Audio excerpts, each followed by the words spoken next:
Hello and welcome to my video on the basics of carbohydrates. So what are carbohydrates? They are one of the body's main energy sources and they're a quick energy source.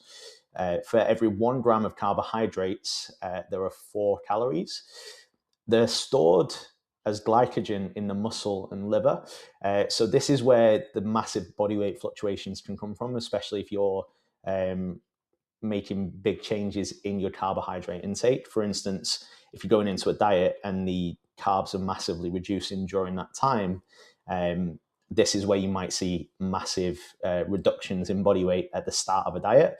So that doesn't mean it's any more effective because we've taken carbohydrates out. That's just the reduction in glycogen and then stored water along with the glycogen.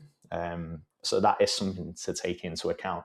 And that's where people who maybe do, let's say, ketogenic diets where you've got virtually no carbohydrates sometimes think that is a superior way to diet. It doesn't mean it's any better. And by the end of a diet period, the actual fat reduction would be the same if calories were matched. But this is where that comes from.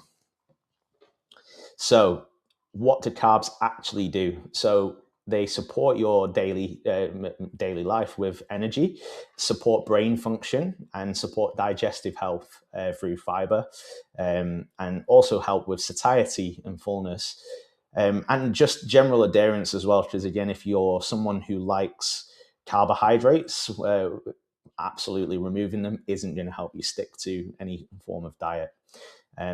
With regards to performance, it's fuel for training, especially high intensity, and supports recovery and helps maintain training intensity.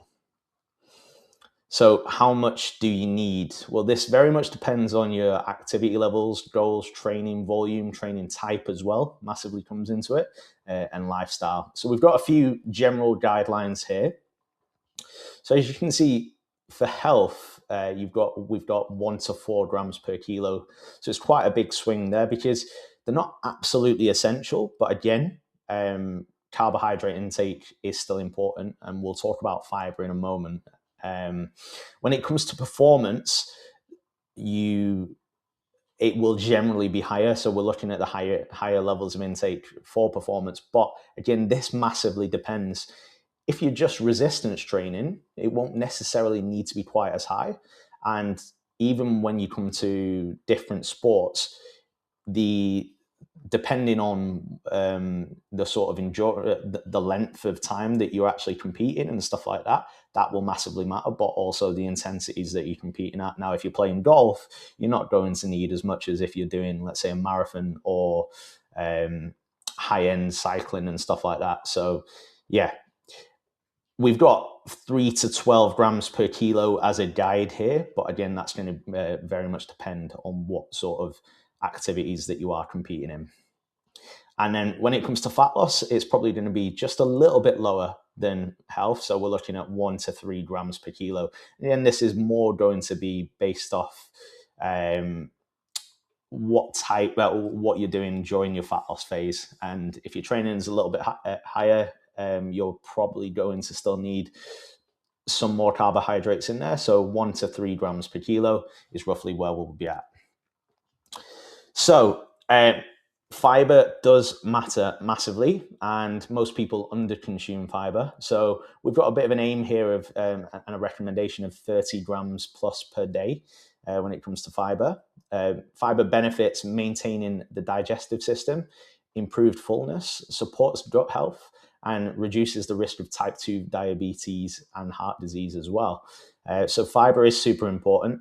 Now that 30 grams per day, it's worth looking into obviously what you're getting in now, but your sources to help you get that in. We've got fruit, vegetables, beans, nuts and seeds, and whole grains.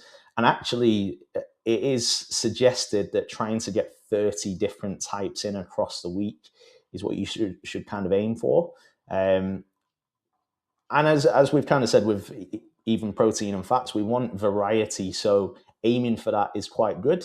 But just generally, if you're getting 30 grams per day, that is fine.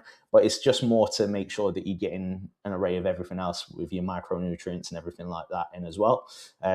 So a little bit of homework could be to record, note down everything that you're having at the minute if you're not already sort of tracking your nutrition anyway, and have a look at how many different types of fiber that you're getting in across the week.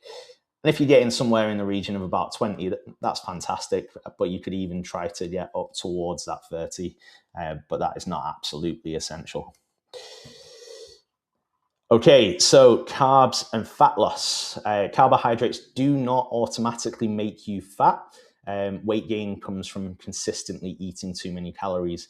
And as I've said before, I think the reason most people kind of consider carbohydrates bad when it comes to gaining fat is because of the weight fluctuations that you can get from the change in intake. But carbohydrates can still be useful during fat loss because high fiber foods improve fullness. The higher food volume can improve adherence. So remember that the carbohydrates are less energy dense than fats. 1 gram is four calories.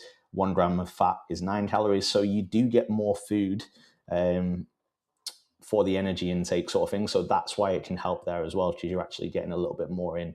But again, fats are still important. Carbohydrates do support training performance. So if you are training whilst trying to lose fat at the same time, and especially if you're an athlete, carbohydrates are going to be very important still to your training. So carbohydrates and training, they become more important as activity and especially intensity, as I mentioned before, increases. So the higher intensity of exercise, the greater carbohydrate utilization. So people training hard or frequently generally benefit from higher carb intake. And especially if you're someone who's training maybe multiple times a day, that's where maybe the timing of carbohydrates might become a little bit more important. I will talk about that separately in another lecture when it comes to specifically like nutrition for performance. But yeah, carbohydrates around your training may become a little bit more important in that regard. So some takeaways from today: carbohydrates are an important energy source and a fast energy source as well. Fiber is one of the biggest priorities. Carbs support both health and performance. High fiber foods can improve fullness and adherence, and intake should match the activity levels and goals. So thank you very much for watching my video today. Again, as always, if you've got any questions, please send me a message and I'll speak to you soon.